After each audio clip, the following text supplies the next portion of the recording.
Praise Lord, praise Lord, praise Lord. Hallelujah, hallelujah, hallelujah. सबको जय मसीह की। परमेश्वर, हमारा परमेश्वर, सारी जगत का, सारी सृष्टि का परमेश्वर, जिसने ये हमको जीवन दिया है, उस परमेश्वर की बात करते हैं। उसने मनुष्यों को बनाया, लेकिन मनुष्य ही उसका विरोधी है। हालेलुया। आज के सुसमाचार के लिए परमेश्वर की बेटी प्रार्थना करेगी। सबको जय मसीह की। परमेश्वर आप सबके साथ है और आप सबसे बहुत प्रेम करता है। Hallelujah, hallelujah, hallelujah. महान परमेश्वर, सर्वशक्तिमान ईश्वर, जमीन आसमान दे मालिक ते खालिक, तुहाडा धन्नवाद, तुहाडा शुक्र करते स्वामी, अज दे सुंदर दिन लई, सुंदर समय लई, सुंदर सुबह लई पिता जी, जो साड़ियां जिंदगियां च बख्शी प्रभु, खुशियां ते आनंद दा दिन बख्शिया, तंदुरुस्ती दित्ती पिता जी, और अपने कदमां च बैठने लई अपना फजल बख्शिया प्रभु। ये सब तुहाडी दया, तुहाडी किरपा पिता जी। तुहाडी बेटी हिरदे तो तुहाडा धन्नवाद, तुहाडा शुक्र करते हैं प्रभु। जिंदा का तुहाडा धन्नवाद करते हैं स्वामी, क्योंकि मिट्टी तुहाडा धन्नवाद नहीं कर सकती मेरे पिता जी। तुहाडा धन्नवाद, तुहाडा शुक्र करते हैं स्वामी, जो हर रोज़ वचन देते हैं प्रचार करना प्रभु, उस लिए भी तुहाडा धन्नवाद। और बेनती करती पिता जी, हुण तुसीं अपने वचन के अनुसार साडे विचकार आओ और वचन पढ़ने प्रचार करने साडा मूँह बन के बोलो पिता जी, ताकि तुहाडा दिता वचन तुहाडी इच्छा के मुताबिक मेरे पिता परमेश्वर दुनिया की शोर तक पहुँचे। तुहाडा धन्नवाद, तुहाडा शुक्र करते हैं। प्रार्थना सुनन लो।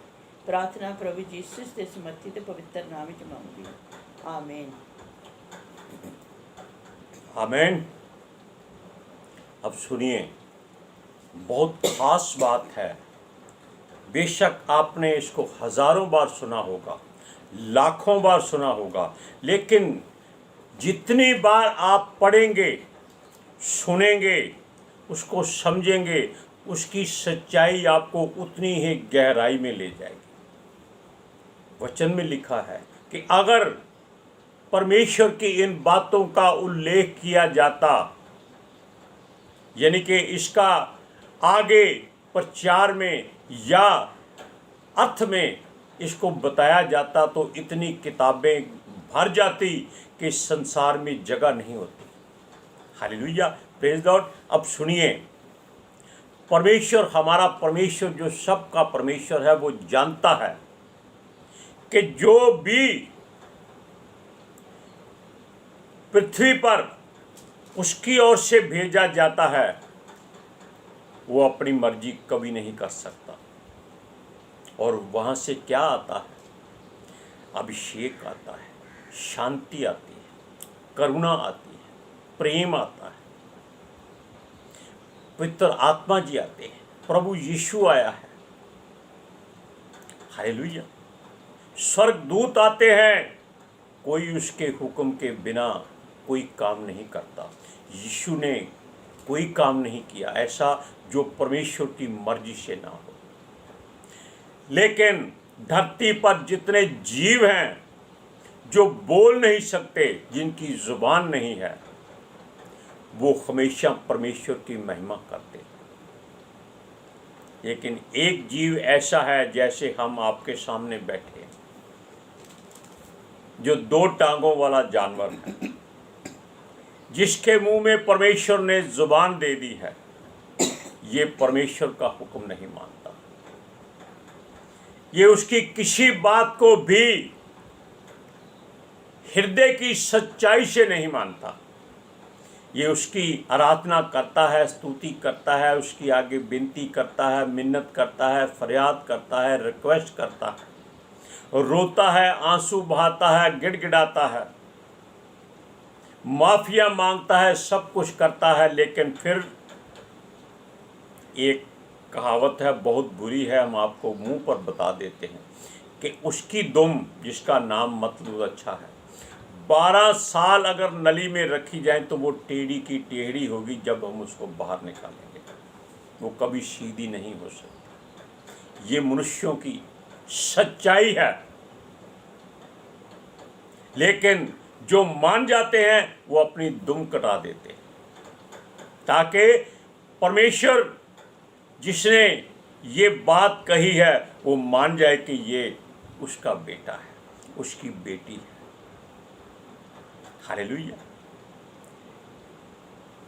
दुम का मतलब है कि जो पुरानी सोच है, रूढ़िवादी है, उसको त्याग दे। हालेलुया। ये लोग परमेश्वर की हर बात को बड़े गौर से सुनते हैं, लेकिन उसमें से वो अपनी मर्जी की बात को चुनते हैं। हालेलुया।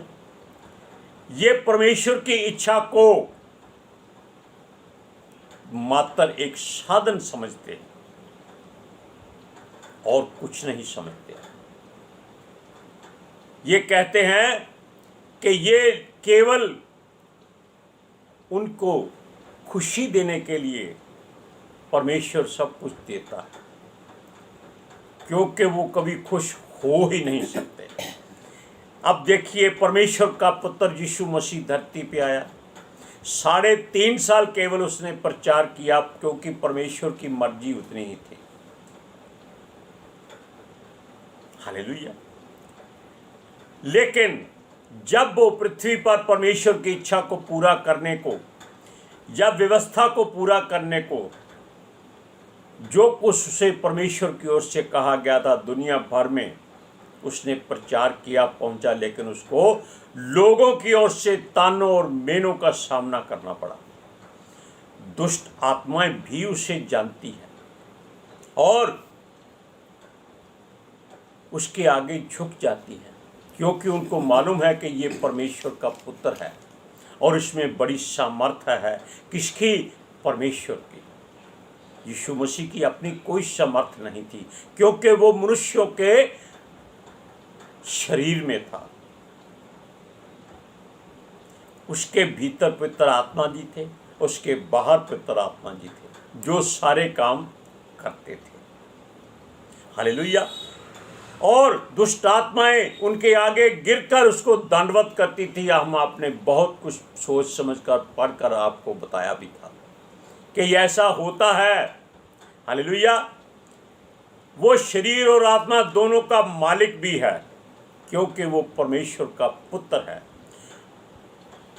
वो युद्ध करना जानता है, लेकिन वो युद्ध करता नहीं है, क्योंकि उसकी जगह पर युद्ध करने के लिए अरबों खरबों स्वर्गदूत हैं, लेकिन वो कभी उनको हुक्म नहीं देता। आपने पढ़ा था कि जब यीशु को पकड़ा गया, तब उसने चेलों से कहा कि अगर वो कहे अभी पिता से हुक्म विनती करे, तो 12 पलटन यानी कि 12 करोड़ स्वर्गदूत वो धरती पर भेज देगा। लेकिन वो नहीं चाहता था कि परमेश्वर की मर्जी के बिना कोई काम हो सके। जो दुख सहना है वो परमेश्वर की मर्जी से ही सहना है। हालेलुया। अब देखिए, वो जानती हैं दुष्ट आत्मा कि ये मुर्दों को जीवित कर सकता है, उनकी रूह को दोबारा उसमें भर सकता है। हालेलुया। और ये लोग जो परमेश्वर की ओर से अपने आप को ज्ञानी, शास्त्री, फरीसी, यहूदी, प्रधान और बड़े बड़े ज्ञानवान, जो शास्त्रों का इतना ज्ञान रखते हैं कि उनको मालूम है कि कहाँ बिंदु है और कहाँ फुल स्टॉप है, कहाँ कौमा लगना है, कहाँ विराम लगना है, यहाँ तक उनको मालूम है। फिर भी उनकी अकल काम नहीं करती। क्यों? वो संसारिक ज़्यादा है। हालेलुया। सुनिए, अगर दुष्ट आत्मा किसी मनुष्य में समा जाती है तो अपनी मर्जी से बाहर नहीं आ सकती। ये बात ध्यान रखिएगा। क्यों? वो रास्ता भूल जाती है कि निकलना कहाँ से। जब तक मनुष्य की इच्छा ना हो, वो उसमें रहती है। किसी भी मनुष्य से अगर दुष्ट आत्मा को निकालना है तो पहले उसको अपनी इच्छा पर कंट्रोल करना पड़ेगा, ताकि दुष्ट आत्मा निकले और परमेश्वर का पितर आत्मा भीतर आ जाए। हालेलुया। ये लोग यीशु का विरोध करते हैं, दुष्ट आत्माएं भी इनमें समाई हुई रहती हैं। ये लोग जो अपने आप को बहुत ज्ञानवान समझते हैं, इनका ज्ञान केवल दुष्ट आत्मा की ओर से होता है, क्योंकि वो सब कुछ जानती हैं। क्या हुआ था, क्या होने वाला है, क्या हो रहा है, ये दुष्ट आत्मा को पता है, लेकिन उनके बस में नहीं है, वो कुछ कर नहीं सकती। हालेलुया। वो उन ज्ञानवान फरीसियों, प्रधानों और समर्थी लोगों में जो रुतबा और व्यापार का काम करते हैं उनमें समाकर आनंद करती है। हालेलुया। वो यीशु को किसी तरीके से इन्हीं के द्वारा मरवाना चाहती है ताकि उनके रास्ते से ये हट जाए, और वो लोग इस बात से बहुत प्रसन्न होते थे कि किसी तरीके से यीशु को हटा दिया जाए ताकि उनके काम में, उनकी व्यवस्था में कोई रुकावट ना आए। हालेलुया।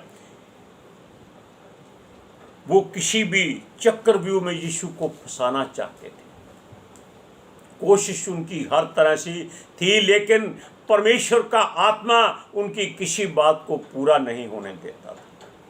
वो बहुत प्यार से कहते थे कि तू पवित्र है, तू परमेश्वर की ओर से आया है, तू सच बोलता है, न्याय करता है और मुंह देखा न्याय नहीं करता, तो किसी से डरता नहीं है। ऐसी बातें भी वो कभी कभी करते थे। हालेलुया।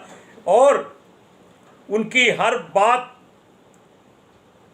परमेश्वर जानता था। हालेलुया। अब सुनिए, ये विनम्र होकर यीशु की तारीफ करते थे, और क्योंकि उसको परमेश्वर ने भेजा है, और इस बात की गवाही भी उनके मुंह से हो जाती थी कि वो सच्चा है, और वो कहते थे कि उसकी महिमा वाली बातें उनको अच्छी लगती है। मियाँ मिट्ठू बनते हैं, या कह लीजिए कि वो चापलूसी करते हैं।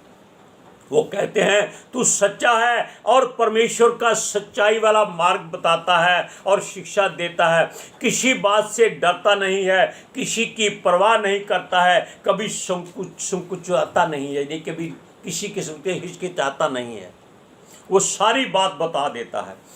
और खास बात, वो मुंह देखकर न्याय नहीं करता। उसके सामने राजा आ जाए या कंगाल आ जाए, तंदुरुस्त आ जाए, बीमार आ जाए, स्वस्थ आ जाए, कोढ़ी आ जाए, कोई आ जाए, वो सबके मुंह पर उसकी बात कह देता था। हालेलुया। वो जो कुछ भी करता था परमेश्वर की मर्जी से करता था। हालेलुया। किसी बात में वो उसको प्रसन्न करके उसके मुख से ऐसी बात निकलवाना चाहते थे कि वो आकर घमंड में या उत्साह में आकर ऐसी बात बोल दे जो परमेश्वर को पसंद ना हो, ताकि उसके ऊपर मुकदमा चलाया जाए। पढ़िए आप मत्ती की इंजील 22 अध्याय की 15 और 16 आयत में वो लोग क्या करते हैं।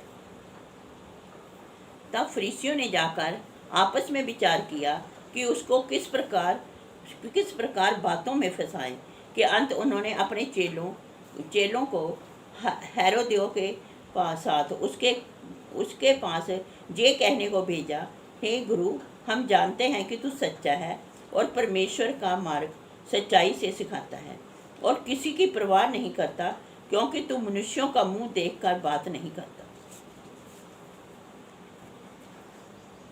आपने देखा कितनी चापलूसी वाली बातें उन्होंने अपने चेलों के द्वारा और हेरोदियों के द्वारा, जो उसके सामने दीन बनकर बातें करते थे।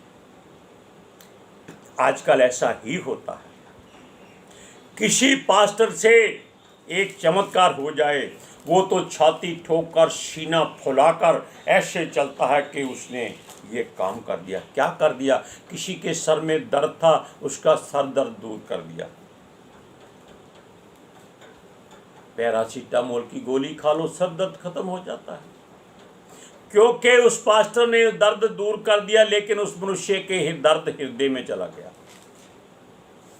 ये सच्ची बात है, क्योंकि उसको उसकी बात समझ नहीं आई कि इसने मेरे साथ किया कुछ नहीं है, मुझको कोई गंदा तवीज़ नहीं दिया, कोई धागा मौली नहीं दी, कोई मेरे लिए प्रार्थना नहीं की, कोई मुझको वो जल नहीं दिया जिसको आजकल बहुत कहते हैं कि गंगा जल है, जमुना जल है, सरस्वती जल है, ब्रह्मपुत्र का जल है, ब्यास का जल है। ये जल सारे जो जला देते हैं, इनकी बात वो लोग समझते हैं।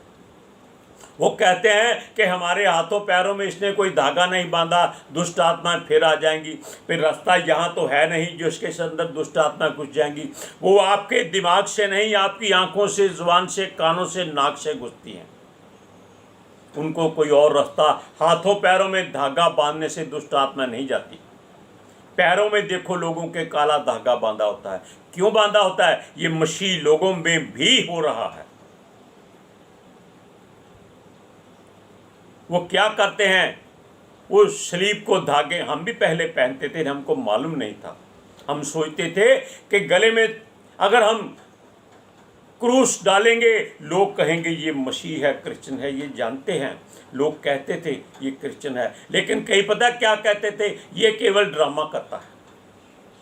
इसलिए हमने वो सब उतार दिया। हम तो कभी अंगूठी भी नहीं हाथ में पहनते।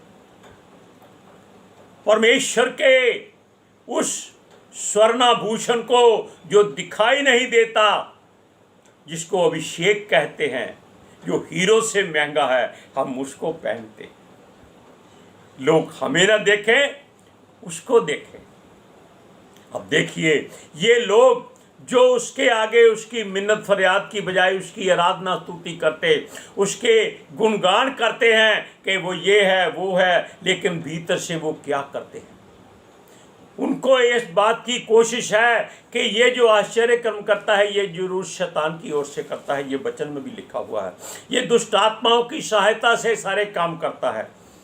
एक अंधे को आंखें देना क्या दुष्ट आत्मा कर सकती हैं? कभी नहीं। वो आंखें कभी नहीं आने देंगी दुष्ट आत्मा आपके अंदर, ताकि आप किसी को देख ना सके। उसी की मर्जी से चलें। अगर बहरा है तो दुष्ट आत्मा कभी उसको ठीक नहीं होने देंगी, ताकि ये किसी और की बात ना सुन सके, केवल उसी की सुने। अगर गूंगा है तो वो उसकी जुबान को कभी ठीक नहीं होने देंगी। लेकिन प्रभु यीशु एक ऐसा है जो कहता है इस शरीर में जो कुछ परमेश्वर ने बनाया है वो उसका है। वो चलना चाहिए। आंखें देखने के लिए हैं, कान सुनने के लिए हैं, ज़बान बोलने के लिए है, और ये नाक सांस लेने के लिए है, जिससे जीवन का चक्कर चलता है। जिसकी डोरी उसके हाथ में है, और गंदगी निकालने के लिए भी उसने रास्ते बनाए हैं। उसमें दुष्ट आत्माओं को मत आने दीजिए। अब देखिए वो क्या कहते हैं। उन्होंने जाकर जब वो प्रचार कर रहा था उसको पकड़ लिया।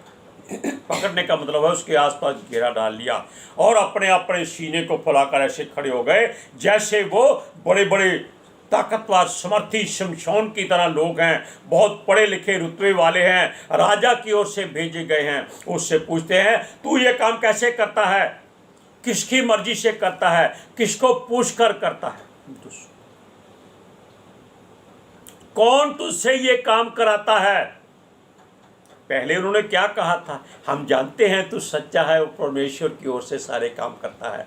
देखा, ये जुबान इनकी मीठा और खारा जल दोनों निकालती है, लेकिन वचन कहता है ऐसी जुबान काट के फेंक दो, आग लगा दो। क्यों? एक नल से मीठा और खारा पानी कभी नहीं आ सकता एक ही समय में, लेकिन इनकी जुबान से आता है। हालेलुया। वो पूछते हैं वो किसके कहने पर ये काम करता है, ये सामर्थ उसको किसने दी है? दोस्तों, वो क्या कहेगा? वो मुस्कुरा रहा था। वो उनकी किसी बात को क्रोध में नहीं लेता, वो केवल मुस्कुराता है। उनको देखता है कि ये लोग कठपुतलियां हैं, ये शैतान की ओर से भेजी गई पुतलियां हैं, जिनको वो अपनी उंगलियों पर नचा रहा है।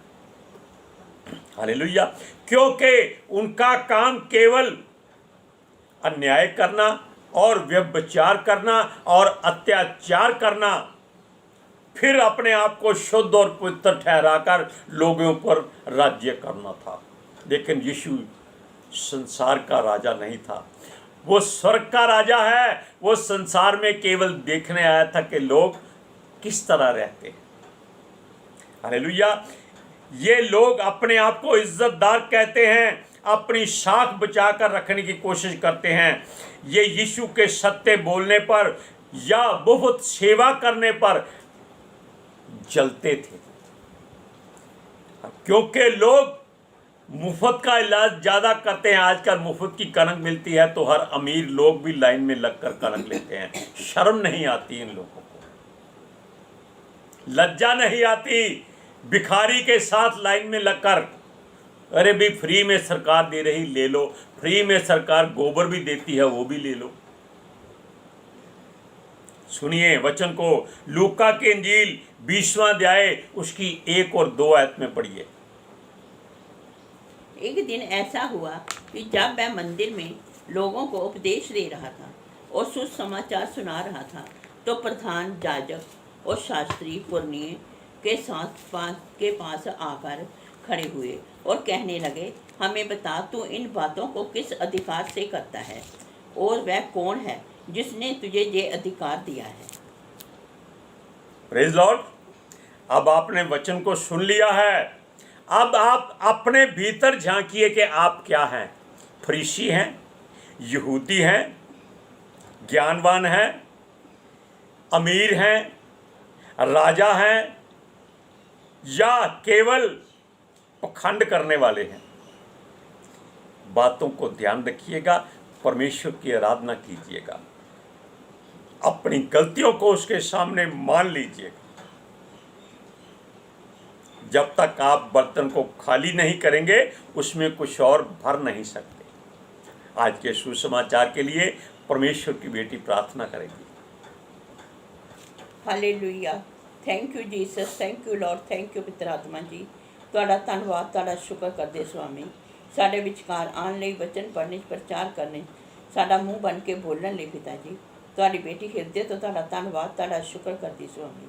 ਸੱਚਮੁੱਚ ਖੁਦਾ ਤੁਹਾਡਾ ਦਿੱਤਾ ਵਚਨ ਤੁਹਾਡੀ ਇੱਛਾ ਦੇ ਮੁਤਾबिक ਮੇਰੇ ਪਿਤਾ ਪਰਮੇਸ਼ਵਰ ਦੁਨੀਆ ਦੀ ਸ਼ੋਰ ਤੱਕ ਪਹੁੰਚੇ, ਲੋਕ ਸੁਣਨ ਔਰ ਸੱਚਾਈ ਨੂੰ ਜਾਣਨ ਔਰ ਸੱਚਾਈ ਉਹਨਾਂ ਨੂੰ ਆਜ਼ਾਦ ਕਰੇ ਪਿਤਾ ਜੀ। ਮੈਂ ਤੁਹਾਡਾ ਧੰਨਵਾਦ, ਤੁਹਾਡਾ ਸ਼ੁਕਰ ਕਰਦੀ ਸੁਆਮੀ, ਔਰ ਤੁਹਾਡੀ ਸਾਰੀ ਪ੍ਰਜਾ, ਬੱਚੇ ਮੇਰੇ ਪਿਤਾ ਪਰਮੇਸ਼ਵਰ हमेशा तुहाडी शांति और तुहाडे अनुग्रह विच बने रहन। आमीन। Praise Lord, hallelujah.